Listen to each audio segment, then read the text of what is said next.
हरि ओम ओम श्री चिन्मय सद्गुरुदेव नमः Reading the article written by Param Poojya Guruji, Swami Tejomayananda ji. Vision of life. At a satsang in one place, have fun in life. Be serious, I said. And I said it rather seriously because really speaking, the pursuit of happiness is a serious matter. A superficial approach to anything lands one in trouble. So, eat, drink, and make merry is a very shallow view of life. Deeper inquiry takes us to deeper truths. Let us see how Vedanta views the issue of happiness. To put it in a simple way, life is constituted of perception and response. Whether we like it or not, we cannot help responding to people, to situations, to events in general, to the world around. Now, response depends on individual perception. Everybody sees the same object, but how each one sees it makes all the difference.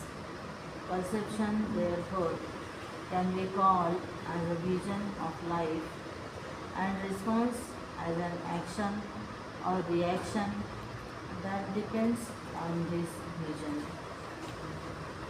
Superficially, whatever we see or experience with our gross sense organs is alone considered as real. No wonder one finds the world very enchanting with its infinite. But when we try to understand the same world a little deeply, it becomes very mind-boggling. Normally, what happens is we get enchanted by the world of names and forms, but again we feel horrified or rejected by what happens sometimes in this very world. All this proves that what is visible is immaterial, what is invisible is much more significant.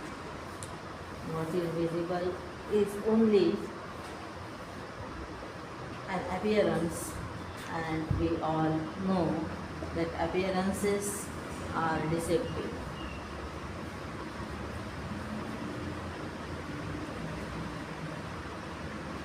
The one truth that is not visible is suitable, is subtle, and it is this truth that will solve all problems. To see this truth, we need a pure mind and subtle intellect. To see this truth, we need a pure mind and subtle intellect. This is where the Bhagavad Gita talks of a sattvic vision. A sattvic vision is one that helps us perceive the one truth that pervades the multiple and diverse world of names and forms. Such a vision can see oneness in the midst of variety. It can protect us in the face of temptation, frustration, and fear. The Lord explains such a vision in the Gita. Sarvabhuteshu yenaikam bhavam avyayamikshate avibhaktam vibhakteshu tadjnanam viddhi sattvikam. All the Upanishads exhort one to develop this individual, immutable, immaculate vision. The very first verse of Ishavasya Upanishad asks us to develop such a vision, pervade the world with the vision of the one truth That is the Lord. ॐ ईशावास्यमिदधुं सर्वं यत्किञ्च जगत्यां जगतं तेन त्यक्तेन भुञ्जीथामावृधः कस्य सिद्धनं. Great souls who have attained this vision will work for unity, integration and happiness of all. Therefore, this answers the it is not in merely gratifying our senses. The happiness experienced as a result of such a noble vision alone can be called as truth and lasting happiness. But sadly, many of us do not have this kind of a vision. We are stuck either with a Rajasic vision, extroverted outlook, or a Tamasic vision, dull approach. Lord Krishna in the Gita explains the pitfalls inherent in these approaches. For example, a person with Rajasic vision sees differences while perceiving the world, and he considers those differences alone as real. He forms mental divisions such as I, mine, you, your, good, bad, and so on. The actions performed by him, therefore, are born of either attachment or aversion. He is happy only as long as everything runs according to his tastes and preferences. The moment something goes awry, he becomes agitated and troublesome. A person with a tamasic vision is even worse. He is deeply, fanatically, and exclusively attached to a particular object, ideology, or cause, with the result that even the happiness he experiences reflects his conflict. His happiness is got by unhealthy means such as fights, addiction, sleep, and indolence. Therefore, it becomes clear that the sattvic vision of happiness alone deserves to be pursued. All other ways to attain happiness are illusory, both at the individual and the collective level. In life, we get mixed results because our vision is sattvic. In that, all of us desire happiness, peace, and harmony. But our conviction is not right, and so we are not very clear whether it comes to action, when it comes to actions and results. For example, if we are informed of a crime committed by someone somewhere, then we immediately cry for justice. But the moment we are further made aware that our own family members is the culprit, then we change our response saying, no one is perfect. We can see the same happening at the international level too. The Upanishads praise a person with a sattvic vision and someone with a balanced view of life, as he has eliminated sorrow, delusion, and hatred once and for all. Tatra ko mohaha kashokaha. All of us are seeking this kind of happiness, but we end up with something else because there is a wide gap between what we see, what we do, and what we get. That is why I said that the pursuit of happiness is a serious matter. How wonderful it would be if we all looked at the vast world as having human beings rather than dividing them on the basis of nations, regions, religions, races. A narrow vision is divisive, a broad vision is expansive, but the supreme vision is all inclusive. It alone helps us to transform and transcend. Let us hope to get it by studying the Gita and the Upanishads.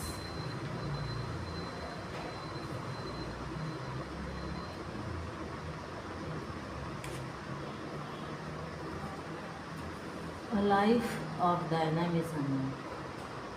I think this is a topic of interest to everyone. The word dynamism is such that the moment we hear it, we feel kindled within. When we see a person who is overactive or hyperactive, we feel he is very dynamic. Even when we observe little children, we find them very hyperactive and their parents call him a dynamic child. Here, mere action is labeled as dynamism. When someone walks very fast, we think his gait is suggestive of his dynamism.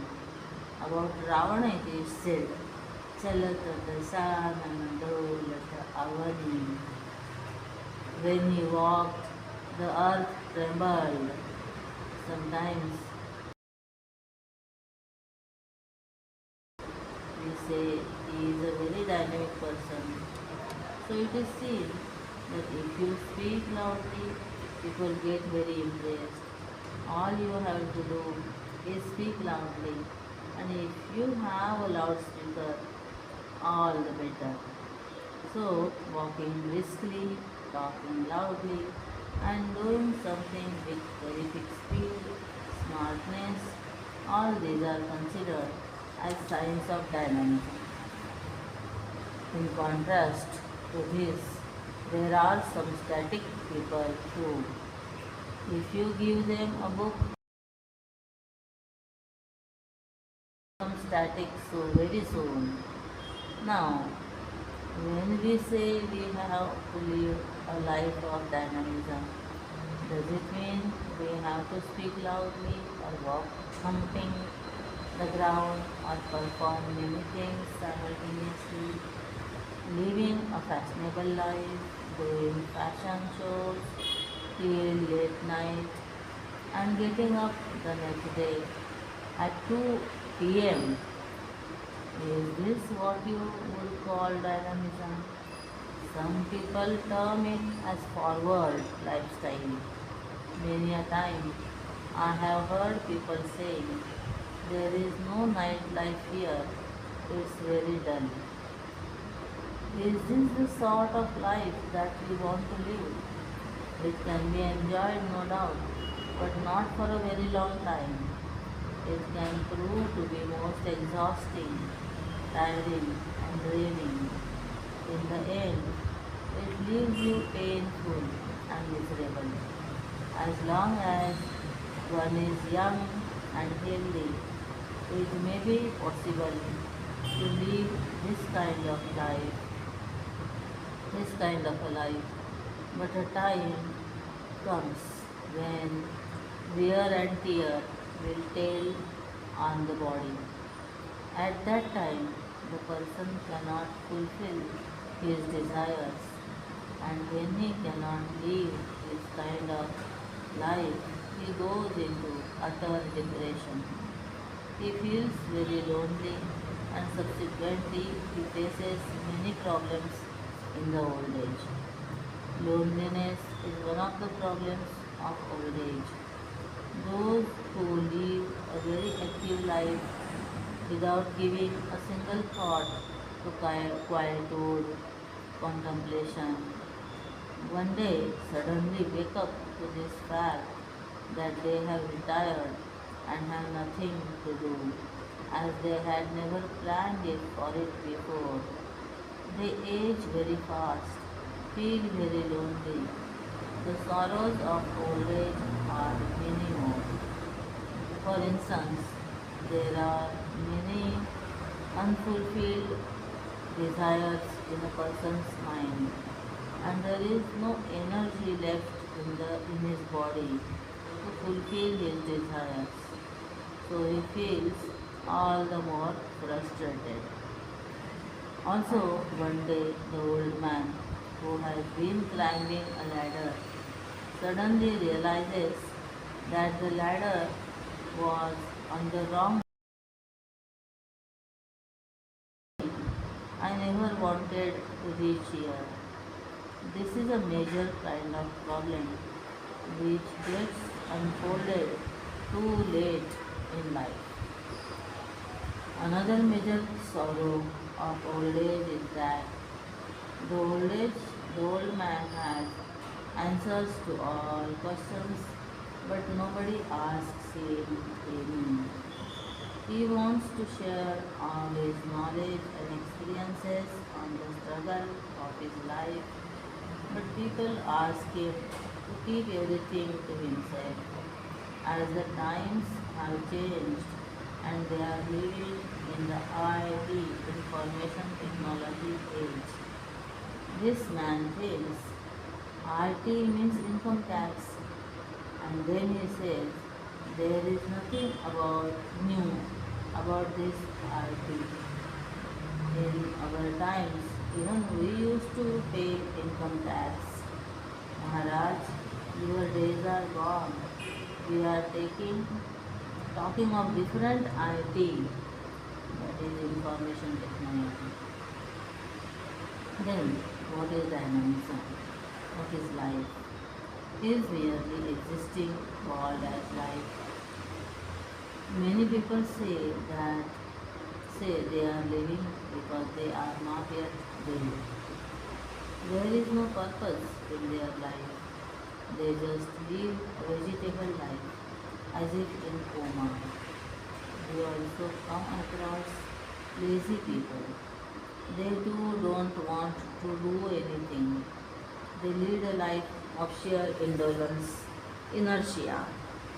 Then there are drug addicts, alcoholics, as opposed to all these are people who have a highly ambitious life. They have a great desire for more money, power, and for individual success. They lead a life of ambition where a lot of energy is consumed for pleasure, power, or money. These kind of people are driven to do a lot of action. For instance, these people will not take to automatic cars. They prefer manual ones. Only when they move the gear, they feel they are driving. They just need to do something. Whenever we hold the study classes, particularly for the youth, we observe that they just don't like to sit at one place and read or study or contemplate. They have the strong urge to do something. Then we have to tell them it is good to do something, but what is the good that you want to do? In a carpentry class, one boy was doing something. The teacher asked him what he was making. He said he was making a portable. What kind of portable? The teacher asked. To this he replied, I have not decided on that, but I have made the handle of the portable. A thought came to my mind to make something portable, so I have started on that. This proves that there are people who merely do something without any rhyme or reason. They justify their meaningless activity by saying doing something is better than doing nothing. Then there are others who live just to fulfill their natural urges. When their desire becomes strong, it becomes an ambition. Ambition becomes an obsession, and the person acts vigorously. We all know that nature is very strange. One of its flaws is that we cannot keep up the same momentum of action throughout. There comes a time when we cannot just keep up the pace, we get tired. We draw from everything and rest. So action alone is not life. Rest and sleep too have got a role to play. But besides physical rest, a person feels the need for mental rest and relaxation. He seeks various kinds of entertainment. He feels the need or a change or a vacation. Nowadays, the expression used for this is to chill out. A person went on a vacation to forget everything, and when he opened his suitcase, he found that he had forgotten all his clothes, his checkbook, and his credit cards as well. Here, let us think of another aspect of life, contemplation. It may be forced on us because of the force of events and happenings in our individual lives, due to some tragedies or at a universal level, like an earthquake, a war, a cyclone, or air attacks. When these events shake us up, then we start contemplating. So we see that it is not only action but rest too that is essential. If someone is resting or contemplating, it does not mean he is not a dynamic person. Let us now discuss a life of contemplation or meditation.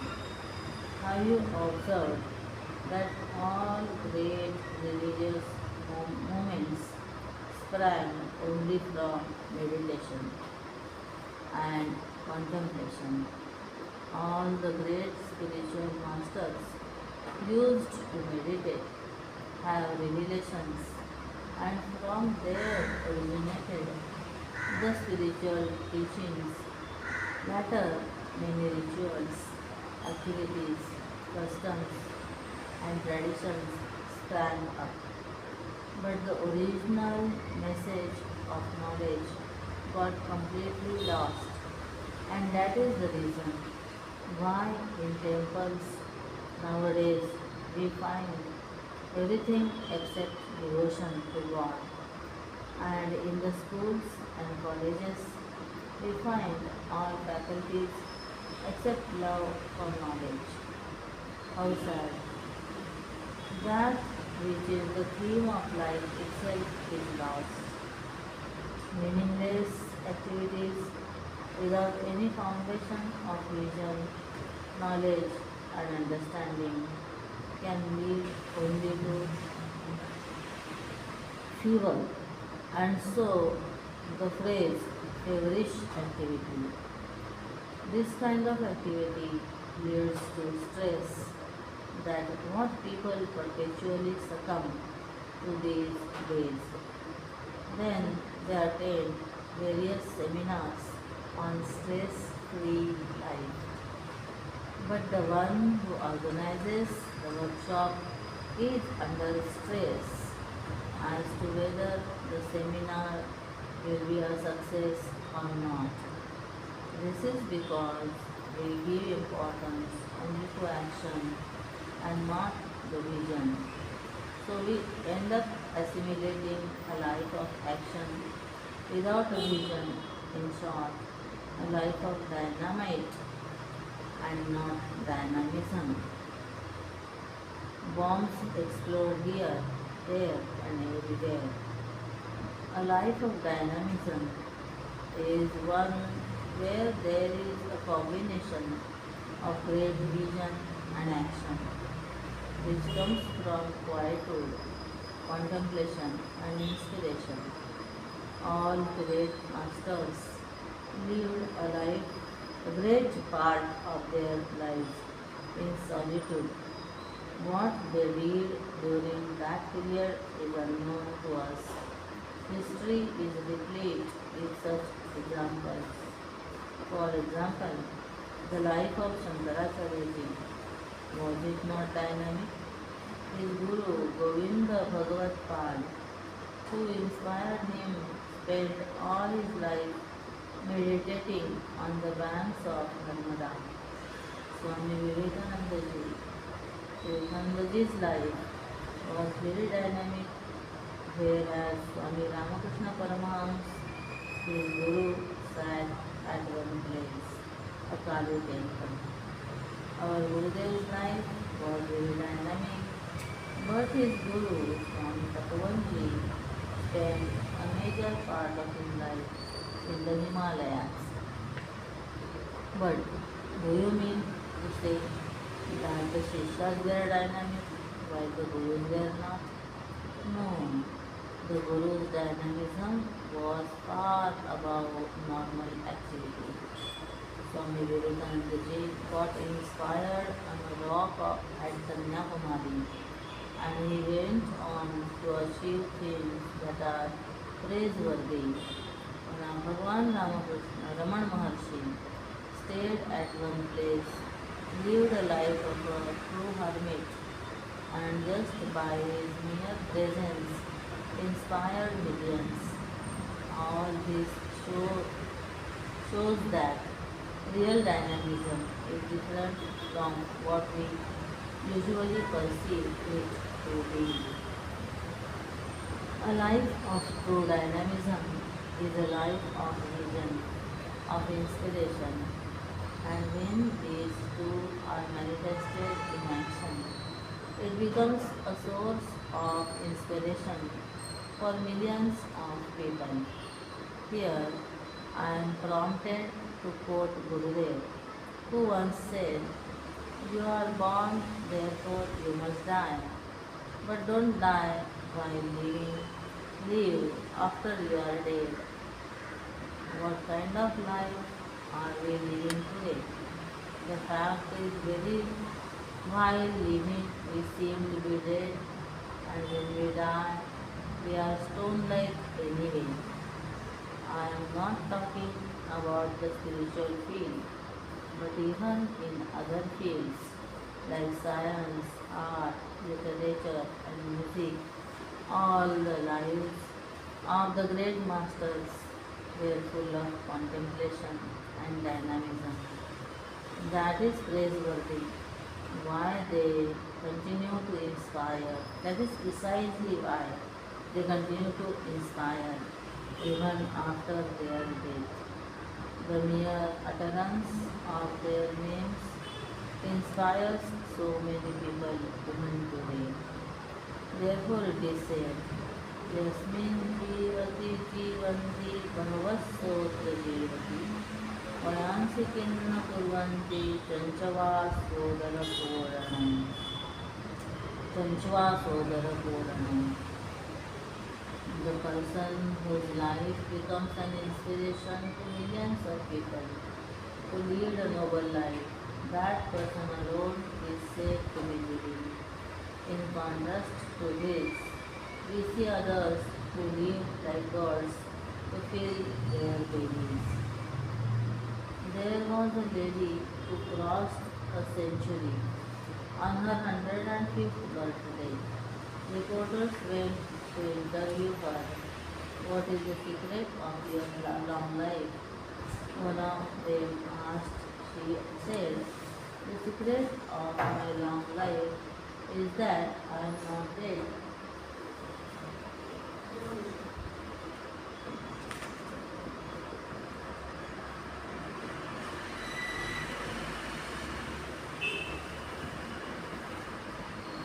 Hari Om.